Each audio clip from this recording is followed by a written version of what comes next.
hay que hablar, ya hizo una gran venta, Sí, Cecilia, faltan ¿no? unos días nomás Sí. para, bueno, un nuevo aniversario de la Revolución de Mayo y está Ceci con un periodista e historiador, Daniel Balmaceda, que nos va a explicar un poquito y contar. Él se dedica especialmente a hablar del otro lado de la historia y ahí está Ceci para contarnos un poco de la Revolución de Mayo.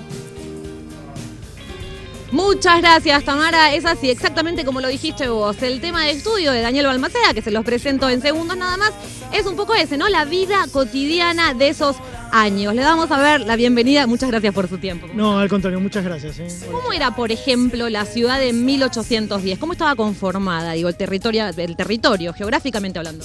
Bueno, era muy pequeña. Hay que tener en cuenta que en aquel tiempo todo giraba alrededor de la Plaza de Mayo y tenías apenas un poquito estirada hasta la zona de Retiro y a San Telmo.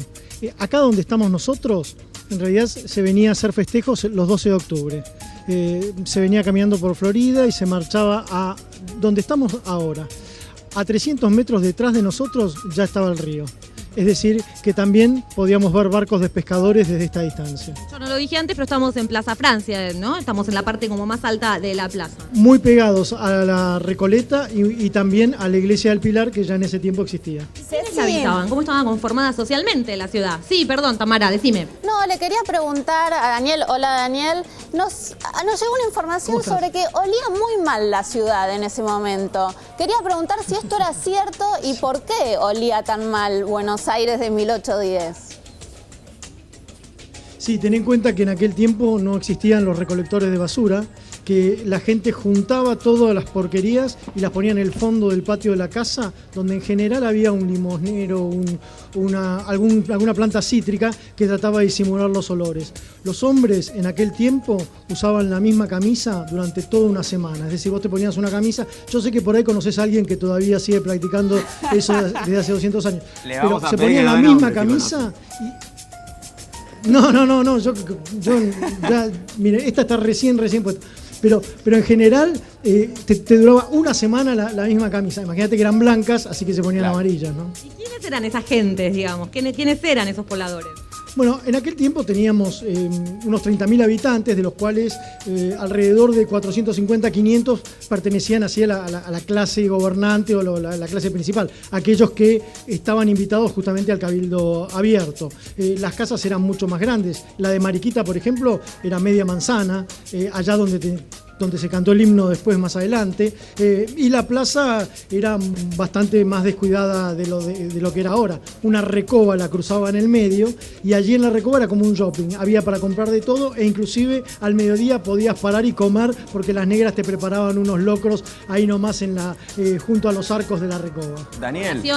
La población negra en ese entonces era vasta, era pequeña. No, la población negra era muy importante y todas las casas tenían criados desde ya. Y el cabildo, la parte del cabildo, sabemos que el cabildo quedó como una partecita chiquitita, ¿no? Eso nos enseñaron en la historia, que era mucho más grande. El cabildo originalmente tenía 5 arcos de cada lado, ahora solo tiene 2. Se cortó primero para hacer la Avenida de Mayo y luego para hacer la Diagonal Sur. Daniel. El balcón del cabildo fue clave. Ahí te escucho, Nico. No, Diego Zucalesca. ¿Diego? Diego Zucalesca te saluda, ¿cómo te va? Tenemos alguna vinculación vía Twitter normalmente. Hola, te sigo. Es muy interesante todo lo que claro. escribís ahí. Sí. Quería preguntarte, a mí me tocó en su momento hacer un móvil respecto de las invasiones inglesas, donde, si se quiere, aparece un poco el germen de los que después ocurriría el 25 de mayo, con la aparición, de Belgrano, French, Beruti, Saavedra, y obviamente después aparecería Castelli. Quería preguntarte, ahí aparece el germen, un poco uno se empiezan a dar cuenta de que es posible una revolución. Quería preguntarte qué pasaba en la sociedad por aquellos años de Buenos Aires, digamos, si también había efervescencia social o si de alguna manera esto fue ajeno a ellos y estuvo reservado más a una élite. No, para nada, tenés mucha razón. Fue así. A partir de las invasiones inglesas comenzamos a tener un ejército importante. De hecho, se formaron los patricios en 1806 y Saavedra, que era un comerciante, pasó a ser un comandante. Belgrano, que era un abogado dedicado a la economía, muy prestigioso, comenzó a ser capitán de patricios y digamos, toda la efervescencia de 1806 y 1807, toda esa necesidad de darse cuenta que uno podía solo resolver sus problemas, hizo que fermentara esta idea de revolución que terminó desembocando en el Cabildo Abierto del 22 y la asunción de la primera junta el viernes 25 de mayo de 1810. Porque fíjate que hoy es 23 de mayo, es miércoles, y en 1810 también era miércoles el 23 Sobre de eso mayo. te quería hablar, ¿Qué Daniel. se comía en ese entonces? Perdón, Tami, ya voy para allá. ¿Qué se comía en ese entonces? Bueno, en general no existían las pastas, no había pizza, se comía mucho locro, empanadas, mucho asado, no a la parrilla, sino el asado vertical, ¿no? La carne era comida de todos los días, e inclusive el mate, ¿no? Que acompañaba en todo momento a los patriotas. Digo, las reuniones de patriotas, las tertulias se hacían tomando, no se tomaba otra bebida a la noche, se tomaba mate. Ahora, en el Cabildo Abierto sí tomaron vino porque pidieron un delivery en un momento. Eran tantas horas de reunión, desde las 9 de la mañana hasta las 12 de la noche, que le pidieron a Francisco Verdial, que tenía una fonda cerca de la Plaza de Mayo, que llevara algo de comida y bebidas, y llevó unos buenos botellones de vino. ¿Cómo sabes vos todo eso, digamos? ¿Cuál es la metodología de estudio, digamos, como para saber todas estas cosas que estás diciendo, que es muy difícil, ¿no? Rastrear. Bueno, en el caso de lo que acabo de contar, después aparecieron las boletas de Verdial pidiéndole al Cabildo que le pagara a aquella comida, entonces de ahí nos damos cuenta que comieron y la pasaron bien. Se lo Ceci, rindieron Daniel, entonces al Cabildo. Sí, Tamara, te De alguna escuchamos. manera estamos reviviendo lo que sucedía en 1810 y estamos en un periodo lluvioso y tengo entendido que en 1810 también llovía por estos días, ¿es cierto? Sí, todos los días de la semana de mayo fueron complicados. El peor fue justamente el 25. Fíjate que en aquel tiempo todas las calles tenían barro, eran tierra, así que cuando llovía, si vos estabas en Buenos Aires y podías no salir, podías quedarte adentro de tu casa, te quedabas. Las carretas Bueno, se más o menos como empantanaban, ahora, Daniel. Bueno, más o menos, digamos que los baches eran un poco más grandes. De hecho, mucho tiempo después, en 1869, en Florida y Paraguay, 2 lecheros que cruzaban esa calle murieron ahogados por un bache. Imagínate lo que era en aquel tiempo. ¿Y qué pasaba ¿Qué con los edificios de la paraguas? ciudad estaban en ese entonces, por ejemplo? Bueno, voy a contestar lo de los edificios. De los que hoy conocemos es la catedral, pero en otro estado, donde estaba el fuerte, hoy está la Casa Rosada.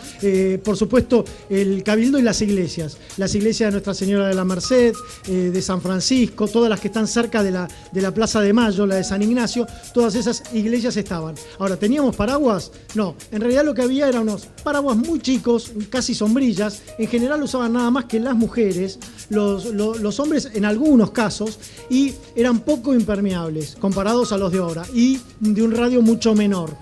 Había paraguas en 1810, pero era un lujo de muy pocos. Cuando Claro. vemos esas láminas llenas de paraguas, la plaza inundada, bueno, no, eso ya es una exageración. Es como la imaginación de alguien que lo pintó en ese entonces. ¿Qué más de las costumbres podemos decir de la gente, de los pobladores? Los en ese festejos, momento? Ceci. Bueno, ¿cómo en fue? general,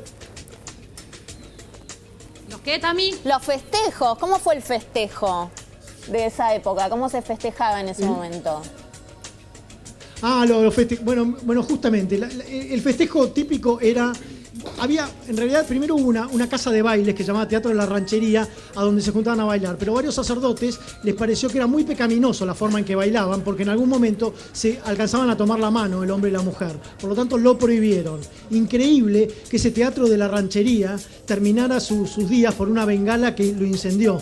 Por suerte en aquella oportunidad no había nadie en el teatro. Se pasó a un nuevo teatro que quedaba enfrente de la iglesia de la Merced, hoy Perón y Reconquista. Los festejos en general eran en casas privadas, eran las tertulias. Arrancaban pasadita a las 8 de la noche y hasta las 12. A las 12 se terminaba todo, cada uno volvía a su casa en medio de la oscuridad. Ahí se habían tomado unos mates, se invitaba a algún pianista, el DJ en ese momento, para que tocara alguna música y la gente bailara, y en todo eso consistía el festejo. No había nada más que eso, pero lo pasaba muy bien. Daniel, las tertulias eran Festejaban, varias, digamos, ¿no? ¿cómo estaba Iban- conformada, digamos...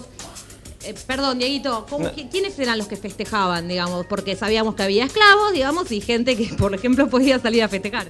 Claro, bueno, como dice Diego, ¿no? Las tertulias eran reuniones de conversación y en algún momento se bailaba. Cuando alguna hija de la familia, que el profesor de piano estaba ahí presente, tocaba algo y entonces por ahí cantaban y bailaban. Pero en general eran más charlas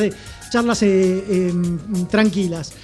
Sí, el 25 de mayo de 1811 11 se hizo un festejo en el Cabildo, en ese Cabildo grande, y hubo un baile que duró hasta las 3 de la mañana. Sorpresa, porque a las 12 todo el mundo se iba a dormir, pero esa parece que la estaban pasando tan bien que bailaron hasta las 3 de la mañana. Y la calle Defensa, por ejemplo, digamos, ¿cuál era la geografía en ese entonces de la calle Defensa? Bueno, hay que tener en cuenta que para 1810 la calle Defensa era la más importante que había. Uno tenía una casa en la calle Defensa y era el lugar más cotizado de Buenos Aires. ¿Por qué? Porque desde el puerto, desde la zona de San Telmo, Barracas, por Defensa se iba hasta el centro de la ciudad. O sea que era la calle más cuidada que había del lado sur de la catedral. Del lado norte, por supuesto, era Florida. Daniel. Chicos, nos quedamos Ceci. un segundito más.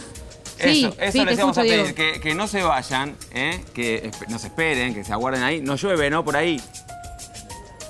Y No, tienen está paraguas. bien, hay como esa cosa de humedad, ¿viste? Bueno, pero Sí, tienen no, paraguas no son. tenemos, ni los de entonces ni los de ahora. Bueno, entonces les pedimos que nos Pero acá esperen. nos quedamos, Diego. Hacemos una pausita cortita y ya vamos a estar continuando hablando con ustedes. Realmente está muy interesante todo lo que está contando Daniel y Ceci acerca de, bueno, un poco la interna, lo que pasaba, ¿no? Los datitos que por ahí muchas veces se nos escapan respecto de, bueno, ¿Cómo la semana era? de mayo.